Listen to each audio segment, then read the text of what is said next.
ফেব্রুয়ারির প্রথমার্ধে নির্বাচন হবে মহোৎসবের, এর মাধ্যমে নবজন্ম হবে জাতির, বলেছেন প্রধান উপদেষ্টা ডক্টর মোহাম্মদ ইউনূস।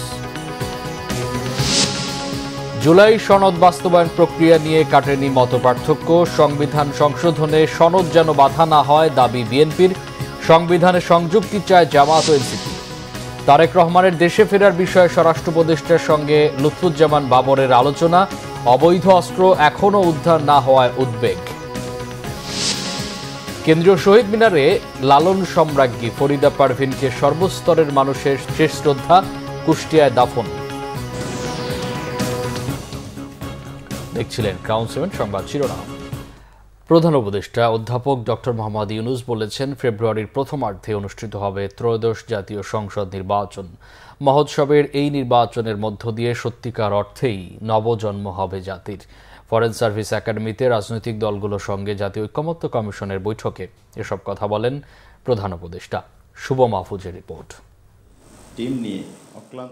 রাজধানীর বেইলি রোডের ফরেন সার্ভিস একাডেমিতে রাজনৈতিক দলগুলোর সঙ্গে ঐকমত্য কমিশনের বৈঠকে বিকাল 3:15টার দিকে যোগ দেন অন্তর্বর্তী সরকারের প্রধান উপদেষ্টা ডক্টর মোহাম্মদ ইউনূস। বৈঠকে জুলাই সনদ বাস্তবায়নের বিভিন্ন দিক নিয়ে প্রধান উপদেষ্টার কাছে নিজেদের বক্তব্য তুলে ধরেন রাজনৈতিক দলের প্রতিনিধিরা। আরো অনেকগুলো বিষয়ে কিন্তু সংস্কারের প্রয়োজন আছে, যেগুলো এরপরই বক্তব্য রাখেন প্রধান উপদেষ্টা ডক্টর মোহাম্মদ ইউনূস। এ সময় তিনি আশাবাদ ব্যক্ত করে বলেন, সমঝোতা কিংবা ঐক্য যেটাই হোক, নির্বাচন আসলে সবাই এক হয়ে যাবে। এ সময় জাতিকে আবারও স্মরণ করান, ফেব্রুয়ারির শুরুতেই হবে জাতীয় নির্বাচন। আমরা বারে বারে বলছি, ফেব্রুয়ারির প্রথমার্ধে নির্বাচন হবে, মহোৎসবের নির্বাচন হবে। যদি আমরা আমাদের এগুলো ফয়সলা করে ফেলতে পারি, তাহলে এটা মহোৎসব এবং জাতির সত্যিকার নবজন্ম হবে। এটা শুধু নির্বাচন না, এটা নবজন্ম। এই যে এত ত্যাগ, এত রক্ত, এত আত্মাহুতি, এগুলো সার্থক হবে যদি আমরা ওই নবজন্মটা লাভ করতে পারি। ভবিষ্যতে কোনোভাবেই যাতে স্বৈরাচার ফিরতে না পারে, সেজন্য সব ধরনের সংস্কার করার কথাও জানান প্রধান উপদেষ্টা। আমাদের এত সংস্কার কেন দরকার হচ্ছে? দরকার হচ্ছে সব পথঘাট বন্ধ করা, স্বৈরাচার আর কোনো দিক থেকে যেন বাইরে আসতে না পারে আমাদের। এইটি আর কিচ্ছু না, বাকিটা আমরা জানি। স্বৈরাচারের রাস্তাগুলো বন্ধ করে দেওয়া, প্রত্যেকটা, কোনো দিক থেকে সে যেন আর বাইরে না পারে। তো সেই স্বৈরাচারকে বন্ধ করতে হলে আমাদেরকে সব একমত হয়ে এটা করতে হবে। দ্বিমতের কোনো জায়গা এখানে নাই। আমরা অনেক কথা বলতে পারি, কিন্তু দ্বিমত করে সমাপ্ত করতে পারবো না। আমার একান্ত আবেদন, যখনই আপনি এই সনদ করবেন, কোলাকুলি করে যে হ্যাঁ আমরা একমত হয়ে গেছি, তাহলে নির্বাচন ইত্যাদি সব সার্থক হবে। নতুন বাংলাদেশ বিনির্মাণে রাজনৈতিক দলগুলোকে সমঝোতায় আসার বিকল্প নেই বলেও জানান প্রধান উপদেষ্টা ডক্টর মোহাম্মদ ইউনূস। শুভ মাহফুজ, বাংলা ভিশন, ঢাকা। জুলাই সনদ বাস্তবায়নে রাজনৈতিক দলগুলোর যুক্তিতর্ক এখন চূড়ান্ত পর্যায়ে। সবাই জুলাই সনদকে শক্তিশালী করতে চাইলেও এর বাস্তবায়নের প্রক্রিয়া ও পদ্ধতি নিয়ে মতপার্থক্য কাটেনি তাদের। জুলাই সনদ যেন সংবিধান সংশোধনে আইনি বাধা না হয়ে দাঁড়ায়, সেদিকে লক্ষ্য রাখার তাগিদ বিএনপির। জামায়াত ও এনসিপি চায় সনদকে সংবিধানের সাথে যুক্ত করে দিতে। রিপোর্ট ফটক বাবুর। রাজনীতির নানা সংকট কাটিয়ে অবশেষে জাতীয় জুলাই সনদের খসড়া দৃশ্যমান। খসড়ার সাথে একমত রাজনীতিকরা তর্ক বাস্তবায়নের পদ্ধতি নিয়ে। জুলাই সনদের আইনি বাধ্যবাধকতা এবং সংবিধানের সংযুক্তিতে টেকসই, এই দুইটি দিক নিয়ে তর্ক রাজনৈতিক দলগুলোর মধ্যে। রবিবার ফরেন সার্ভিস একাডেমিতে এ নিয়ে রাজনৈতিক দলগুলোর সাথে জাতীয় ঐকমত্য কমিশনের তৃতীয় ধাপের সংলাপে দ্বিতীয় দিনের বৈঠক শেষে নিজেদের মতামত জানায় রাজনৈতিক দলগুলো। জুলাই সনদে সই করতে বিএনপি প্রস্তুত, এমন কথা আবারও জানিয়ে দলটির স্থায়ী কমিটির সদস্য সালাহ উদ্দিন আহমেদ জানান, জাতির কাছে জুলাই সনদ যেন প্রশ্নবিদ্ধ না হয়, সেজন্য সুপ্রিম কোর্টের পরামর্শ নেওয়া যায়। নির্বাচনকে সংস্কার ও বিচারের সম্মুখীন না করার পরামর্শও তার। আমরা জোর দিয়ে বলেছি যে আগামী ফেব্রুয়ারির প্রথমার্ধে অবশ্যই নির্বাচন অনুষ্ঠান হতে হবে, এটার কোনো বিকল্প নাই। এবং নির্বাচন কোনো কিছুর উপরে কন্ডিশনাল নয়, নির্ভরশীল নয়। সংস্কার এবং বিচার, নির্বাচন, এটা পরস্পর একটা মিউচুয়ালি ইন্টারডিপেন্ডেন্ট কোনো বিষয় নয়। নির্বাচন হতেই হবে, সংস্কার চালু থাকবে, বিচার কার্যক্রম অব্যাহত থাকবে। যদি নির্বাচন অনুষ্ঠানে কোনো অনিশ্চয়তা দেখা দেয় কোনো না কোনোভাবে, তাহলে পরে সেটা আমাদের জাতীয় নিরাপত্তার জন্য হুমকি হবে, এমনকি সেটা আঞ্চলিক নিরাপত্তার বিষয় হয়ে দাঁড়াবে। তবে জুলাই সনদের আঙ্গিকে নির্বাচনের তাগিদ এনসিপি এবং জামায়াত ইসলামীর। এনসিপি সদস্য সচিব আক্তার হোসেন বলেন, জুলাই সনদকে টেকসই করতে সংবিধান সংস্কারের সাথে যুক্ত করতে হবে। জামায়াতে ইসলামী চায় জুলাই সনদের আইন ভিত্তি দিয়েই ফেব্রুয়ারিতে নির্বাচন। বাংলাদেশকে মেনে নিয়েই কিন্তু সবাই রাজনীতি করছে, আমরাও তাই। সুতরাং এখানে পিছনের কথা আর টানার কোনো সুযোগ নাই। ওটা না মানলে বাংলাদেশকে তো অস্বীকার হয়ে যাবে। সুতরাং নির্বাচনের প্রশ্ন আসবে কিভাবে? আর জুলাইটার হুবহু এরকম না হলো জন আকাঙ্ক্ষার জায়গায় এই স্পিরিটটা এমন জায়গায় উচ্চ পর্যায়ে চলে গেছে, যেটা ধারণ না করে ভবিষ্যতে আসলে রাজনৈতিক পথ চলা কঠিন।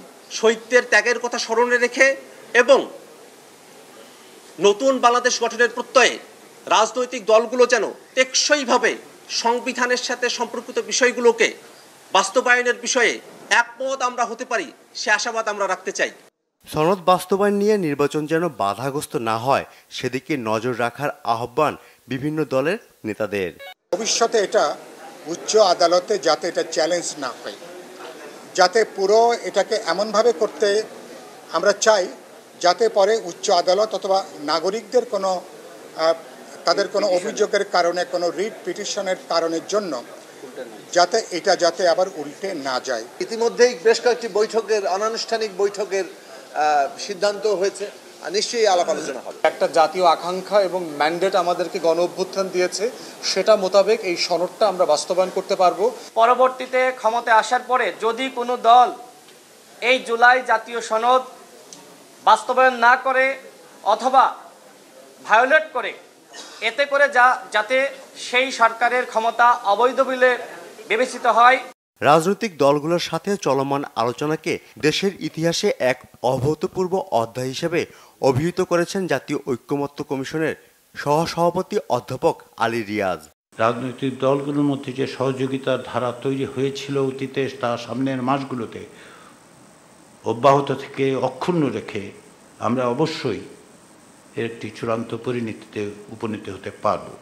টেকসই জুলাই সনদ বাস্তবায়নে আগামী বুধবার ঐক্যমত্য কমিশনের সাথে আবারও বসবে রাজনৈতিক দলগুলো। ফররুখ বাবু, বাংলা ভিশন, ঢাকা।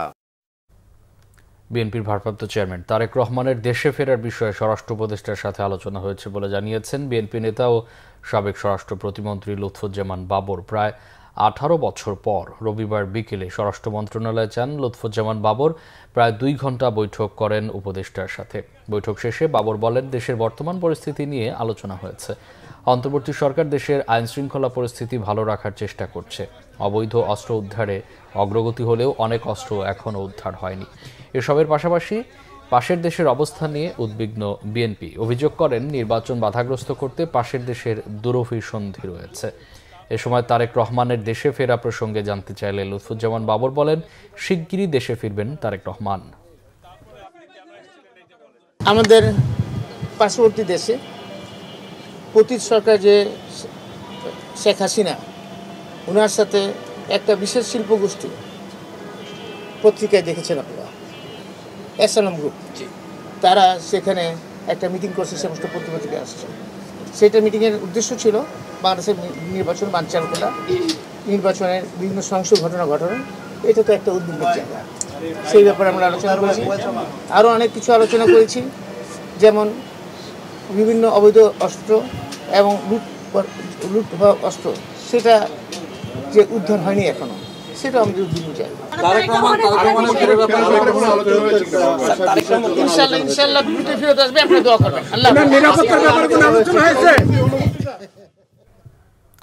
এদিকে বিএনপির সিনিয়র যুগ্ম মহাসচিব রুহুল কবির রিজভী বলেছেন, আওয়ামী লীগের পর জাতীয়তাবাদী শক্তিকে পরাজিত করতে নীল নকশা তৈরি করা হয়েছে রাষ্ট্র ও বিশ্ববিদ্যালয় মিলে। বিএনপি চেয়ারপারসন দেশনেত্রী বেগম খালেদা জিয়ার শারীরিক সুস্থতা, তারেক রহমানের 18তম কারামুক্তি দিবস ও ডিইএম এর কেন্দ্রীয় কমিটির অভিষেক অনুষ্ঠানে তিনি কথা বলেন। রিজভী বলেন, আওয়ামী লীগ যখন ক্ষমতায় ছিল তারা আরেকটি দেশের আগ্রাসনের ক্ষেত্র বানিয়েছে দেশকে। 5 আগস্টের পর নানা ধরনের শক্তির উত্থান হয়েছে, যাদের অনেকেই লড়াই করেছে গণতন্ত্রের জন্য। বিএনপির এই নেতা বলেন, তারা গণতান্ত্রিক সংগ্রামে ছিলেন, কিন্তু তাদেরকে দেখলে মনে হবে আরেকটি দেশের কাউন্টার করতে চায়। রাষ্ট্র এবং বিশ্ববিদ্যালয়ের কর্তৃপক্ষ সব মিলিয়ে কোনো একটা গভীর নীলনকশা তৈরি হচ্ছে কিনা, যে টার্গেট করে যেখানে জাতীয়তাবাদী শক্তিকে উঠতে আমরা আওয়ামী লীগকে তাড়িয়েছি, এখন এদেরকে ঘায়েল করতে হবে, এই একটা কোনো মাস্টার প্ল্যান করা হয়েছে কিনা সেটা আজকে মানুষকে ভাবিয়ে তুলেছে। তবে আমি এইটুকু বলতে চাই, যে শক্তিগুলার উত্থান আমরা দেখছি সেটা দেশের গণতন্ত্রের জন্যও বিপজ্জনক, গণতন্ত্রের চর্চার জন্য বিপজ্জনক। ঢাকা বিশ্ববিদ্যালয় কেন্দ্রীয় ছাত্র সংসদ ডাকসু নির্বাচনের পর পূর্ণাঙ্গ কার্যনির্বাহী পরিষদ নিয়ে প্রথম সভা অনুষ্ঠিত হয়েছে। এতে সভাপতিত্ব করেন ডাকসুর সভাপতি ও বিশ্ববিদ্যালয়ের উপাচার্য ডক্টর নিয়াজ আহমদ খান। রবিবার সকালে উপাচার্যের কার্যালয়ে এই সভায় সদ্য নির্বাচিত সহসভাপতি সাদিক কায়েম ও সাধারণ সম্পাদক এস.এম. ফরহাদ সহ পরিষদের অন্যরাও উপস্থিত ছিলেন। সভা শেষে সাংবাদিকদের সঙ্গে কথা বলেন ডাকসুর ভিপি সাদিক কায়েম। এ সময় নির্বাচনী প্রচারণার মতোই এখনও ডোর টু ডোর শিক্ষার্থীদের কাছে যাবেন বলে জানিয়েছেন তিনি।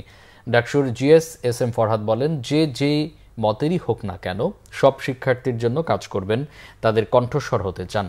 স্বল্প সময়ের মধ্যে সব সদস্যদের জন্য 1 বছরের নির্বাহী পরিকল্পনা প্রস্তুত করা হবে। জানান, সিনেট ভবনে সিন্ডিকেট সদস্য হিসেবে 5 জনকে পাঠানো হবে। ডাকসুর কোষাধ্যক্ষ কে হবেন তা নিয়ে আলোচনা করা হবে। আমরা যারা নির্বাচিত হয়েছি, আমরা বারবার বলছি আমরা নেতা না, আমরা সবাই প্রতিনিধি। শিক্ষার্থীদের কাজ হচ্ছে আমাদেরকে প্রশ্ন করা, আর আমাদের কাজ হচ্ছে আমরা যে কমিটমেন্টগুলো দিয়েছি সেগুলো বাস্তবায়ন করা। আজকে থেকে আমরা শিক্ষার্থীদের প্রতিনিধি হয়ে যে মতেরই থাকি না কেন, যে দলের যে মতের যে চিন্তার পার্সোনাল যা থাকুক না কেন, আমরা সবকিছু পেছনে রেখে শিক্ষার্থীদের প্রতিনিধিত্ব করে শিক্ষার্থীদের ভয়েসগুলো রেজ করতে চাই। সংসদীয় আসনের সীমানা পুনর্বিন্যাসের প্রতিবাদে ফরিদপুরের ভাঙ্গায় হয়েছে সকাল সন্ধ্যা মহাসড়ক ও রেলপথ অবরোধ। এতে রবিবার সকাল থেকে বন্ধ ছিল রাজধানী ঢাকার সাথে দক্ষিণ পশ্চিমাঞ্চলের 21 জেলার যান চলাচল। এদিকে পাবনা 1 আসনের সীমানা পুনর্বহালের দাবিতে বেড়া উপজেলায় হয়েছে সকাল সন্ধ্যা হরতাল সহ সড়ক ও নৌপথ অবরোধ কর্মসূচি। চরম দুর্ভোগের শিকার হন ওইসব অঞ্চলের মানুষ।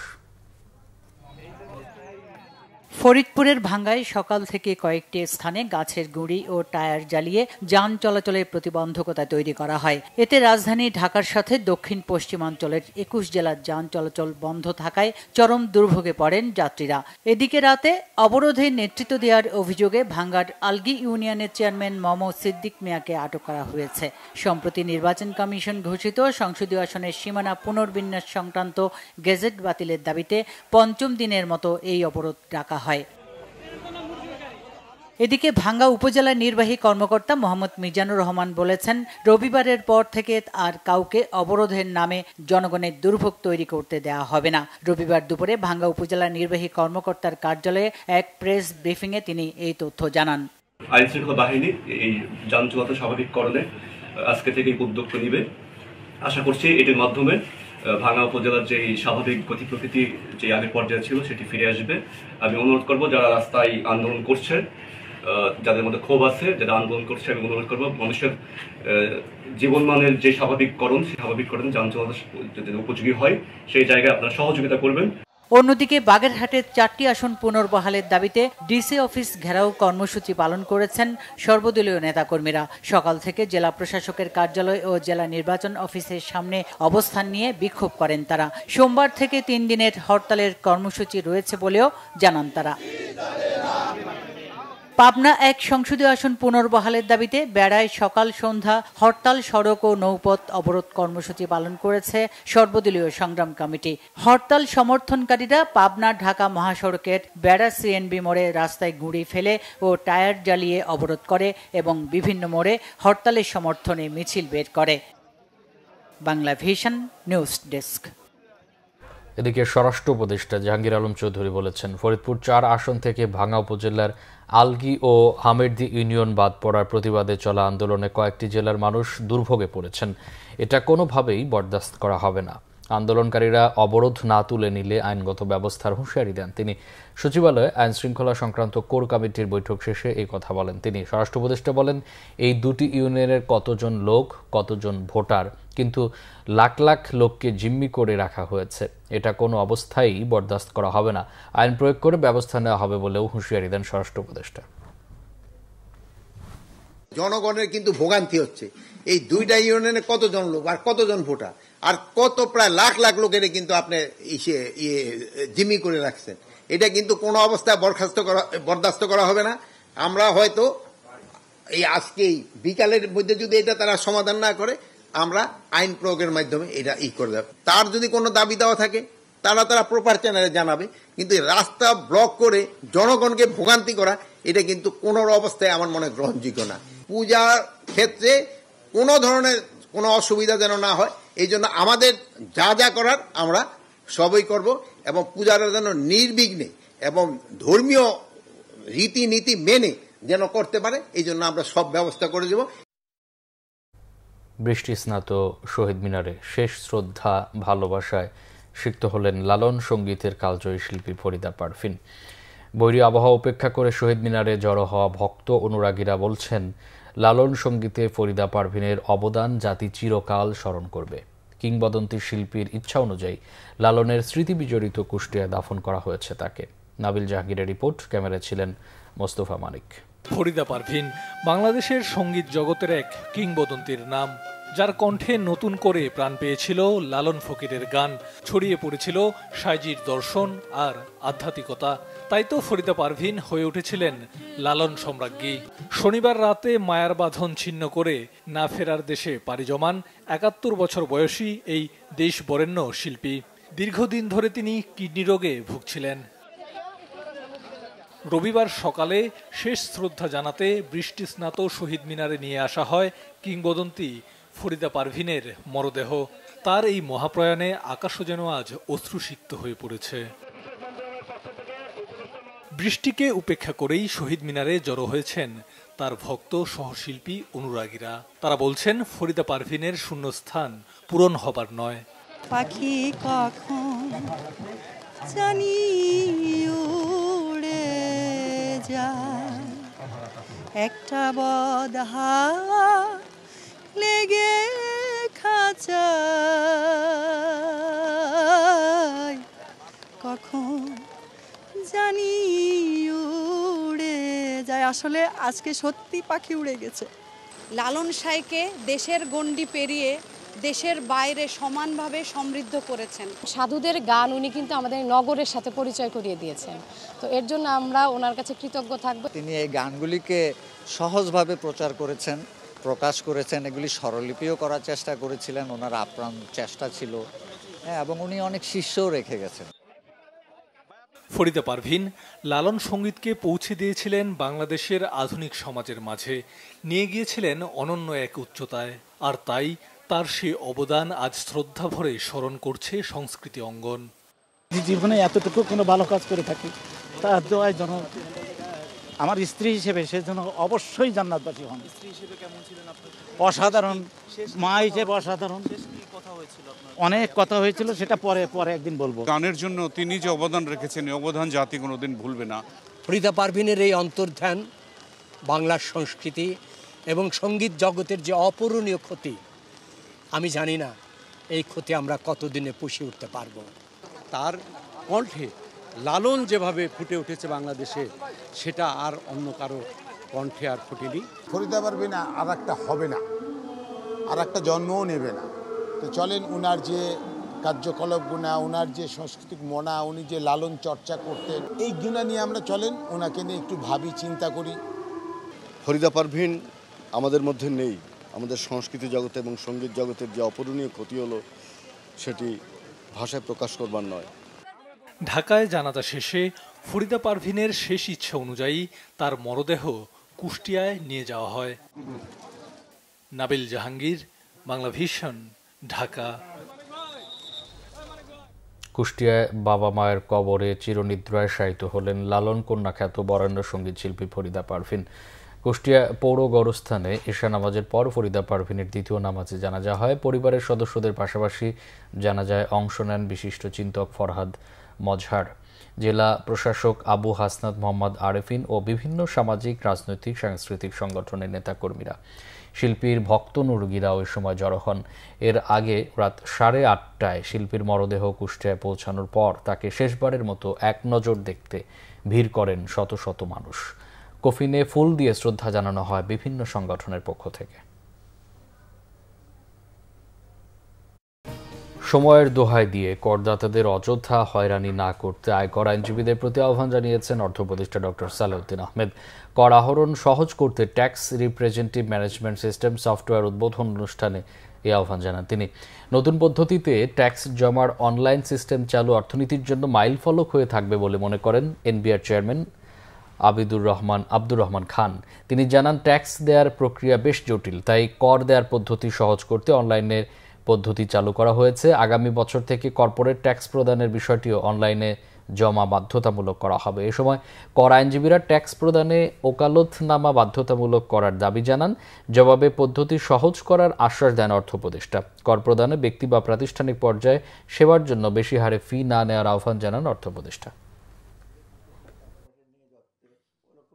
আপনারা যদি ক্লায়েন্টরে বলে বেটা আজকে আসো, কালকে আসো, পরশু আসো, এটা তো তারা একটু হয়রানি হবে, তাই না? হ্যাঁ, যথাসম্ভব তখন আসতে করবেন, এই জিনিসটা আপনাদের অনুরোধ রইল, কারণ ইটস ভেরি ইম্পর্টেন্ট। জজ সাহেবকে আড়ালে রাখেন বা অন্ধকারে রাখেন তো ডিফিকাল্ট, সেরকম আপনারা লয়ার সরকারকে একটু অন্ধকারে রেখেন না, আপনারা একটু সহায়তা করেন। তাতে কিন্তু একটা জিনিস, আপনাদের যে নিজস্ব স্বার্থ, আপনারা যদি এক্সপেডাইট করেন, ক্লায়েন্টকে বেশি সার্ভিস দেন, ডেফিনেটলি আপনার ইনকামও কমার কথা না। পৌরসভা বা বিভাগ করলেই যে এলাকার উন্নয়ন হবে, বড় উপকার হবে, এমন চিন্তা করা ভুল। বরং নানা ক্ষেত্রে ভোগান্তি ও অনিয়ম বাড়ে বলে মন্তব্য করেছেন সুজন সম্পাদক বদিউল আলম মজুমদার। জাতীয় প্রেস ক্লাবে আয়োজিত নওয়াব ফয়জুন্নেসা কলেজ অ্যাসোসিয়েশনের আত্মপ্রকাশ অনুষ্ঠানে বদিউল আলম মজুমদার এসব কথা বলেন। তিনি বলেন, কুমিল্লা বিভাগ করার দাবি করছেন অনেকে। বিভাগ হলে সরকারি কর্মকর্তাদের সুবিধা হয়, কিন্তু সাধারণ মানুষের কোনো উন্নতির নিশ্চয়তা এতে করে দেওয়া যাবে না। অতীতে দেখা গেছে পৌরসভার জন্য দাবি করেছেন বিভিন্ন পক্ষ, কিন্তু পরবর্তীতে সেই পৌরসভাতে বেতন দেওয়ার সক্ষমতা ছিল না। নওয়াব ফয়জুন্নেসা কলেজকে বিশ্ববিদ্যালয় করার দাবির যৌক্তিকতা আছে বলে মনে করেন সুজন সম্পাদক। আশুলিয়ায় একই পরিবারের 3 জনের মৃতদেহ উদ্ধার করেছে পুলিশ। পারিবারিক কলহের জেরে স্ত্রী ও মেয়েকে হত্যার পর স্বামী আত্মহত্যা করেছে বলে প্রাথমিকভাবে ধারণা করছে পুলিশ। ইয়ারপুর ইউনিয়নের নরসিংহপুরের হামিম পোশাক কারখানার 3 নম্বর গেট সংলগ্ন এলাকার আব্দুল হোসেনের টিনশেড বাড়ির একটি কক্ষ থেকে রবিবার রাত 8টার দিকে তাদের মরদেহ উদ্ধার করা হয়। বগুড়া জেলার ধুনট থানার নলডাঙ্গা গ্রামের রুবেল আহমেদ, তার স্ত্রী সোনিয়া আক্তার, বগুড়ার বড়িতলি এলাকার বাসিন্দা ও তাদের 5 বছরের মেয়ে জামিলা। রুবেলের মৃতদেহ ঝুলন্ত অবস্থায়, তার মেয়ে ও স্ত্রীর মৃতদেহ বিছানায় পড়েছিল। পুলিশ জানায়, সোনিয়া বেগম তার স্বামী সন্তান নিয়ে স্থানীয় আবুল হোসেনের বাড়ির একটি কক্ষে ভাড়া নিয়ে থাকতেন। বিকেলে ওই বাসায় কোনো সারা শব্দ না পেয়ে থানায় খবর দেয় স্থানীয়রা। পরে খবর পেয়ে সেখানে গিয়ে ঘরের দরজা ভেঙে 3 জনের মরদেহ উদ্ধার করে পুলিশ। সংবাদ শেষ করব, ক্রাউন 7 শিরোনামগুলো আরেকবার জানিয়ে দিই। ফেব্রুয়ারির প্রথমার্ধে নির্বাচন হবে মহোৎসবের, এর মাধ্যমে নবজন্ম হবে জাতির, বলেছেন প্রধান উপদেষ্টা ডক্টর মোহাম্মদ ইউনূস। জুলাই সনদ বাস্তবায়ন প্রক্রিয়া নিয়ে কাটেনি মতপার্থক্য। সংবিধান সংশোধনে সনদ যেন বাধা না হয় দাবি বিএনপির। সংবিধানে সংযুক্তি চায় জামাত ও এনসিপি। তারেক রহমানের দেশে ফেরার বিষয়ে স্বরাষ্ট্র উপদেষ্টার সঙ্গে লুৎফুজ্জামান বাবরের আলোচনা। অবৈধ অস্ত্র এখনো উদ্ধার না হওয়ায় উদ্বেগ। কেন্দ্রীয় শহীদ মিনারে লালন সম্রাজ্ঞী ফরিদা পারভিনকে সর্বস্তরের মানুষের শেষ শ্রদ্ধা। কুষ্টিয়ায় দাফন। এই ছিল এখনকার মতো। পরে সংবাদ সকাল 7:30টায় দেখার আমন্ত্রণ রইল। এছাড়া বাংলা ভিশন সংবাদ ও সংবাদ সংশ্লিষ্ট অনুষ্ঠান দেখতে ভিজিট করুন www.bvnews24.com ও facebook.com/banglavisionnews এবং সাবস্ক্রাইব করুন youtube.com/banglavisionnews। এতক্ষণ সাথে থাকায় অসংখ্য ধন্যবাদ। শুভরাত্রি।